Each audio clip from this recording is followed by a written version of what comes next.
Monsieur le ministre, Madame la Présidente, mes chers collègues, notre Assemblée saisie d'un projet de loi autorisant l'approbation de 2 accords relatifs aux services aériens avec le Tchad et l'Angola. Comme le rapporteur l'a souligné, la France est déjà signataire d'une centaine d'accords de ce type qui entraînent la reconnaissance réciproque de droits aériens entre les parties.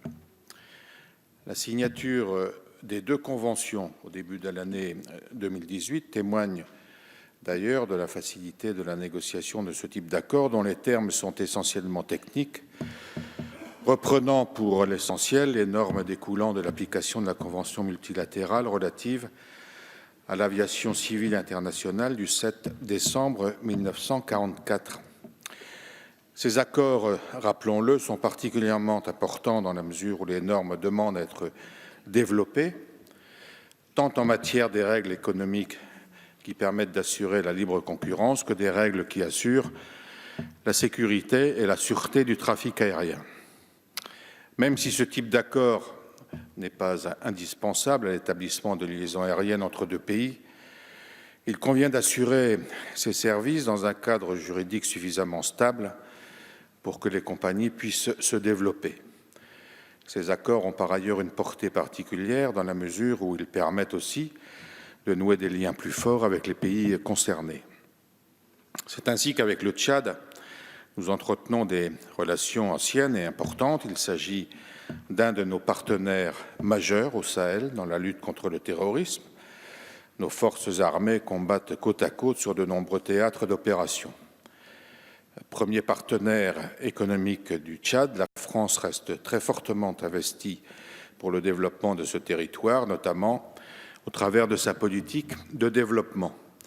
C'est ainsi que les engagements de l'Agence française de développement se sont élevés à 68 millions d'euros en 2017 et 77 millions d'euros en 2018. En matière de services aériens, le précédent accord signé en 1963 est aujourd'hui obsolète. Il était donc impératif d'y remédier. L'accord que nous nous apprêtons à ratifier devrait donc aider notre compagnie aérienne nationale à opérer le redressement de son trafic vers le Tchad. S'agissant de l'Angola, la situation est différente car nous n'avions avec ce pays aucun accord en matière de services aériens. Offrir ce cadre juridique stable devrait nous permettre de développer nos relations économiques et politiques avec ce pays à la position stratégique dans cette région de l'Afrique. Globalement, ce type d'accord garantit le respect des normes de sécurité et de sûreté de l'aviation civile. Ajoutons enfin que la Convention avec le Tchad prévoit un engagement en faveur de la protection de l'environnement. Comme nous l'avons souligné en commission, il conviendrait qu'à l'avenir, ces accords comportent ce type de clause et que nous mettions un terme à cette règle de l'exemption de taxation financière des transports aériens. Le groupe du Mouvement démocrate et apparenté votera bien entendu en faveur de ce texte. Je vous remercie.